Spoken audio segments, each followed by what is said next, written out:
પહેલાં હું એને રીડ આઉટ કરીશ અને પછી તમને એનું ભાષાંતર સરળ ભાષામાં સમજી શકાય એવી રીતે સમજાવીશ. I will start from here. Honeybees are special insects that live in large families in hives. The special place or the place where honeybees live or honeycomb you can say, એટલે કે મધપૂડો જેને આપણે કહીએ છીએ. A wax structure of 6 side cells made by bees. There are 3 sections in them. In each section, families of different forms of castes live. They are queens, drones, that means male bee, and workers or worker bees. Thus, a bee colony has 1 queen, hundreds of drones, and more than 1 lakh workers. The queen bee is nearly 2.5 times longer and 2.8 times heavier than a worker bee. Her function, that means duty, is to reproduction you can say. She lays 1,000 to 2,000 fertilized eggs every day. Some of the eggs will develop into worker bees or into queens, but this depends on the size of the wax cell in which eggs are laid and on the type of food given to the larva. First stage of insects life, singular, or you can say larva. Yes, the first stage, the primary stage of the bee's life. The queen also lays unfertilized eggs from which only drones develop. The bees cannot live long without a queen. So, when the queen dies, the bees choose some 3-day-old eggs and hatch them.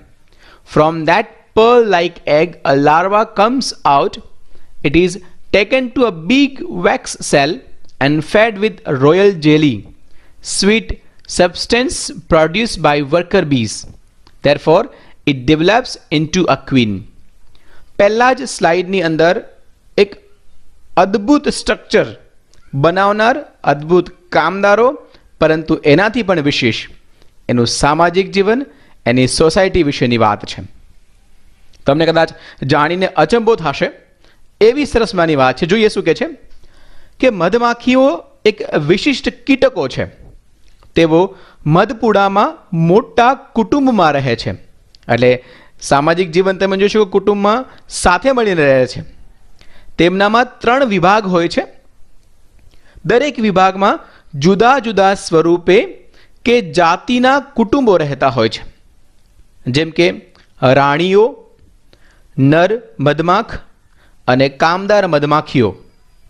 આમ એક મધમાખી વસાહતમાં એક રાણી, સેંકડો નર મધમાખ જે કહેવાય છે આપણે એ, અને લાખ કરતાં વધારે કામદાર મધમાખીઓ હોય છે.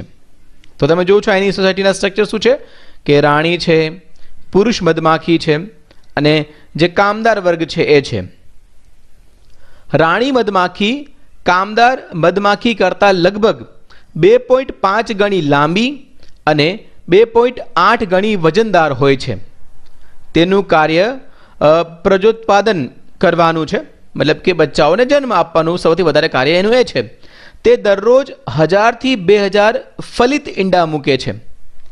કેટલાક ઈંડાનો કામદાર મધમાખીઓ કે રાણીઓ તરીકે વિકાસ થાય છે, પરંતુ તેનો આધાર જે મીણકોષમાં તે મુકાય, તેનું કદ અને ઈયળને આપવામાં આવતા ખોરાક પર રહેલો છે. રાણી જેમાંથી ફક્ત નર મધમાખ જે છે વિકસે છે, અને આમ જો જોવા જઈએ તો રાણી છે ને જેમાંથી ફક્ત નર મધમાખ વિકસે એવું બને એવા બિનફલિત ઈંડા પણ મૂકે છે. એટલે રાણી દરેક અલગ અલગ પ્રકારના ઈંડા પણ મૂકે છે, જેમાંથી અમુક જે મધમાખીના ઈંડા છે એમાંથી રાણીઓ બને છે, અને અમુક જે બિનફલિત ઈંડા છે એમાંથી નર મધમાખી જે છે એ ઉત્પન્ન થાય છે. એને બિનફલિત ઈંડા જે છે એ કહેવામાં આવે છે. આ ખાસ યાદ રાખજો, નર મધમાખ તરીકે એ બિનફલિત ઈંડાઓ વિકસે છે. હવે મધમાખીઓ રાણી વગર વધારે જીવી શકતા નથી, તેથી જ્યારે રાણી મરી જાય ત્યારે મધમાખીઓ 3 દિવસના જે ઈંડા થયા હોય અથવા 3 દિવસ જૂનું જે ઈંડું હોય તેવા ઈંડા પસંદ કરી તેમને સેવે છે. મોતી જેવા ઈંડામાંથી એક ઈયળ બહાર આવે છે.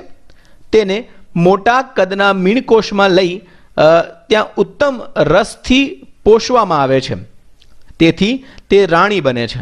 હવે જે 3 દિવસનું જૂનું અથવા તો 3 દિવસ પહેલાં જે ઈંડાને જન્મ આપ્યો હોય કે ઈંડું મૂક્યું હોય એને મોટા સેલ એટલે કે જે કોષ મધપૂડામાં જે ખાના હોય છે એમાં એને ફેરવવામાં આવે છે અને ઉત્તમ પ્રકારની રોયલ જ્વેલી જેને કહે છે, રોયલ જેલી જે છે એ આપવામાં આવે છે. સ્વીટ અને સારું મધ જે હોય છે, સારી ક્વોલિટીનું મધ જે હોય છે જેનાથી એનું પોષણ સારું થાય અને પછી એને મોટા સેલમાં મૂકીને એનો વિકાસ ત્યાં કરવામાં આવે છે. તેવી રીતે રાણી મધમાખી જે છે એનો ઉત્પન્ન થાય છે. જોઈએ નેક્સ્ટ સ્લાઇડમાં. The function of drones is to fertilize the queen. A drone cannot give food.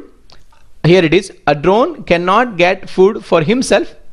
It is completely dependent on the worker bees. The drone has no baskets on its legs to collect pollen, એટલે કે પરાગરજ, and its mouth has not parts to suck, that means nectar, sweet liquid found in flowers. Drones do not work at all. They just play around, fly out in the middle of the day chasing, એટલે કે પીછો કરવો, the young queen and mating with her in flight.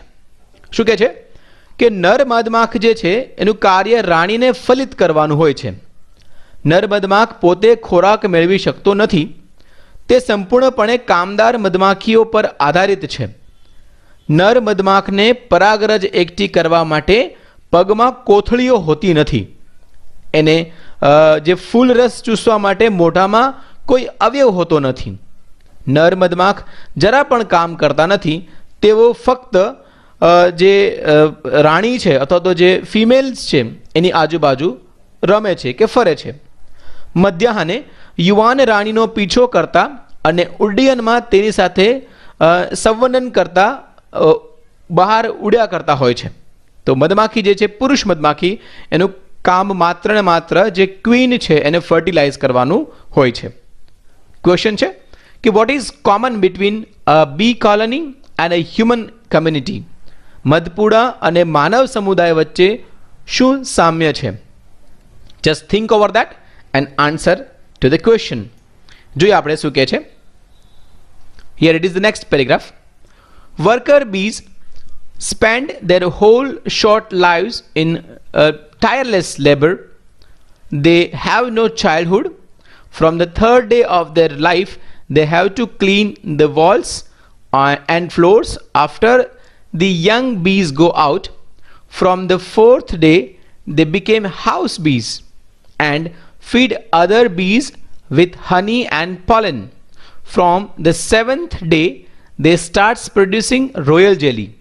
From 12th to 18th days, they develop wax glands and work on the building up of the honeycomb. From 15th to 18th day, they became field bees. Now they fly to explore, means search for, and collect nectar and pollen. They collect large quantities of pollen, make it wet with saliva, mix nectar into it. જોઈએ શું કહે છે મિત્રો કે આ જે માખી છે અથવા જે મધમાખી છે એમાં કામદાર મધમાખીઓ તેમની આખી ટૂંકી જિંદગી અથાગ પરિશ્રમમાં વિતાવે છે. તેમને શિશુ અવસ્થા હોતી નથી, મતલબ બાળપણ હોતું નથી. શિશુ અવસ્થા બિલકુલ હોતી નથી. જન્મતા અથવા તો જન્મના 3જા દિવસથી તેમને યુવાન મધમાખી જ્યારે બહાર ગયા પછી જે દિવાલો ભોંયતળિયા જે છે એને સાફ કરવા પડે છે. 4થા દિવસથી તેઓ ગૃહ મધમાખીઓ બને છે. હની બી જે છે એ ગૃહ મધમાખીઓ બને છે અને ઘરની મધમાખીઓને મધ અને પરાગરજથી પોષે છે. 7મા દિવસથી તેઓ ઉત્તમ રસ પેદા કરવાનું શરૂ કરે છે. 12 થી 18 દિવસ સુધીમાં તેઓ મીણની રસગ્રંથિઓ વિકસાવીને મધપૂડો બનાવવાનું કામ ઉપાડે છે અને એ જે કામ છે એ શરૂ કરે છે. 15 થી 18 દિવસોમાં તેઓ મેદાની મધમાખીઓ બની જાય છે. હવે તેઓ ફૂલોનો રસ અને પરાગરજને શોધીને એકઠા કરવા ઉડે છે. તેઓ પુષ્કળ પ્રમાણમાં પરાગરજ ભેગી કરે છે અને તેને લાળથી ભીંજવી તેમાં ફૂલરસ ભેળવે છે. જે ફૂલરસ છે જે એ સક કરીને એટલે કે ચૂસીને જે લાવ્યા હોય છે એ એમાં ભેળવે છે. જોઈએ આપણે next slide. Then they place it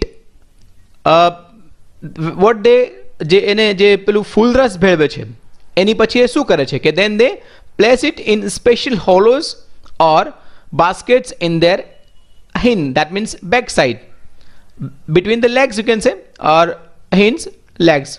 2 baskets contained around 4 lakh grains of pollen. In those baskets are honey stomachs. Excess means extra.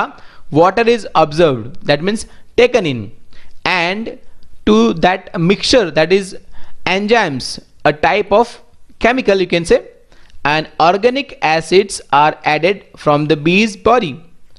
This thick mixture is given to the house bees.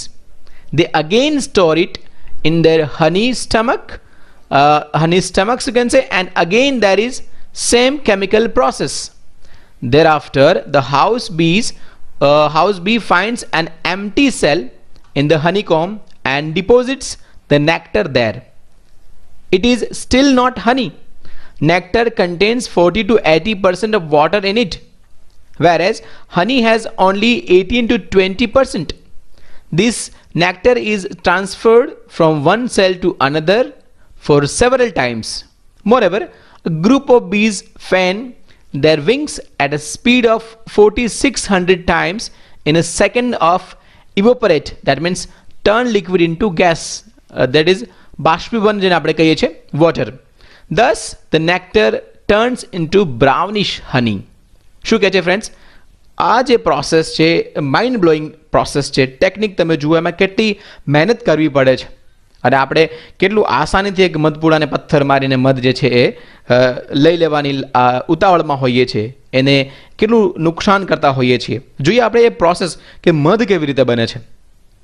હવે આપણે છેલ્લે જોયું કે જે લાળથી ભીંજવેલો જે ફૂલ રસ છે એમાં ભેળવે છે, તે પછી તે તેમના પાછલા પગના વિશિષ્ટ પોલાણમાં, એટલે જે પાછળનો પગ છે એમાં જે પોલાણ છે તે અથવા એ કોથળી છે એમાં એ મૂકી રાખે છે.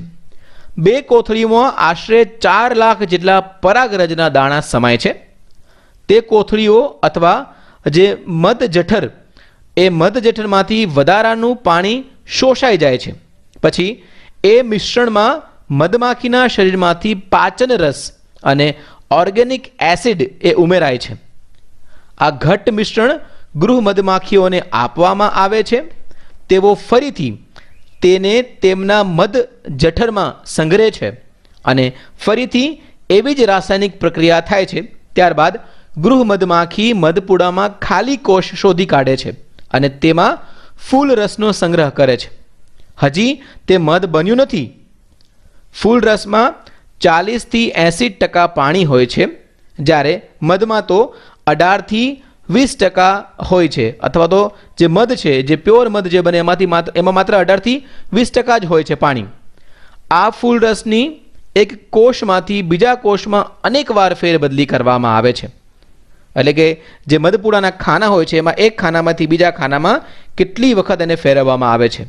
તદ ઉપરાંત માખીઓનું એક ઝુંડ પાણીનું બાષ્પીભવન કરવા માટે 1 સેકન્ડમાં 4600 વાર, એટલે કે 4600 એટલે કે 4600 વખતના દરે તેમની પાંખો જે છે વીંજીને પવન નાખે છે. જેમ કે વીંજણો ચાલતો હોય, પંખો ચાલતો હોય, એમ 4600 વખતના દરે તે પાંખો ફફડાવે છે અને હવા નાખે છે. આ રીતે ફૂલ રસ બદામી મધમાં પરિવર્તિત થાય છે અને પછી જ જે આપણું મધ છે, જેને આપણે એકદમ સ્વીટ હની કહીએ છીએ, એ ખાવા લાયક બને છે. Why is honeybee a very special creature on the earth? પૃથ્વી પર મધમાખીને શા માટે વિશિષ્ટ જંતુ માનવામાં આવે છે? And there are some other amazing facts about honeybees. They have a wonderful communication system. The explorer bees tell their sisters about direction and distance of flowers through a definite movements, which we can call dance. A round dance suggests that the flowers are quite near. The shuffle dance, that means random Ada Avdo dance, suggests that the bees should be ready for a long flight. Certain other movements are also used to indicate, that means point out, even the direction of the nectar source of flowers. Now let's look into their eyes. Bees have 5 eyes, 2 compound ones and 3 simple ones. The surface of a compound eyes or eye of a worker bee has nearly 5,000 hexagonal facets, whereas drones have about 8,000. But surprisingly, bees are poor in identifying, that means distinguish or recognize colors. They can identify blue, yellow and white colors only. They cannot see the red color at all. The famous scientist Darwin studied the bees for many years and said that only a stupid person would not be amazed by the structure of a honeycomb. Bees invented an engineering skill of building a house. They use the maximum amount of building material, that means wax, to create maximum amount of space.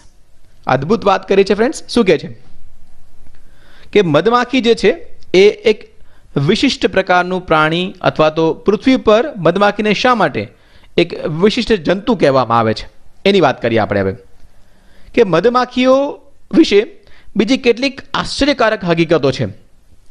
તેમની વાતચીત કરવાની એક અદ્ભુત પદ્ધતિ છે અને એ પદ્ધતિમાં જે સંશોધક મધમાખીઓ તેમની બહેનોને ખાસ પ્રકારના હલનચલન, જેમને આપણે નર્તન એટલે કે નૃત્ય કહીએ છીએ, દ્વારા ફૂલોની દિશા અને અંતર કહે છે.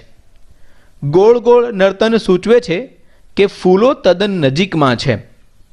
મુક્ત નર્તન સૂચવે છે કે મધમાખીઓએ લાંબા એટલે કે દૂરના ઉડ્ડયન માટે તૈયાર રહેવાનું છે. બીજા કેટલાક ખાસ હલનચલન ફૂલોમાં ફૂલ રસના પ્રાપ્તિ કેન્દ્રની દિશા સૂચવવા માટે પણ ઉપયોગમાં લેવામાં આવે છે. હવે આપણે તેમની આંખોમાં જોઈએ, મતલબ કે એની આંખો વિશે વાત કરીએ. મધમાખીઓને 5 આંખો હોય છે, 2 સંયુક્ત અને 3 સાદી. કામદાર મધમાખીની સંયુક્ત આંખની સપાટીમાં લગભગ 5000 ષટકોણીય પાસા આવેલા હોય છે, જ્યારે નર મધમાખીને લગભગ 8000 જે ષટકોણીય પાસા છે એ હોય છે. પરંતુ આશ્ચર્યની વાત એ છે કે મધમાખીઓ રંગ પારખવામાં નબળી હોય છે. તેઓ ફક્ત વાદળી, પીળો અને સફેદ રંગ પારખી શકે છે. તેઓ લાલ રંગ તો જરા પણ જોઈ શકતી જ નથી. પ્રસિદ્ધ વૈજ્ઞાનિક ડાર્વિન એમણે મધમાખીઓ વિશે ઘણા વર્ષ અભ્યાસ કર્યો હતો. તેમણે કહ્યું કે મૂર્ખ વ્યક્તિ હોય તેને જ મધપૂડાના માળખાની નવાઈ ન લાગે. મધમાખીઓને મકાન બાંધવાનું કૌશલ્ય શોધ્યું. તેઓ બાંધકામની ચીજવસ્તુઓ એટલે કે મીણનો ઓછામાં ઓછો જથ્થો વધારેમાં વધારે પ્રમાણમાં જગ્યાનું સર્જન કરવા માટે એ કાર્ય કરે છે. Yes friends, thank you so much. This was the wonderful chapter of Wonderful Workers.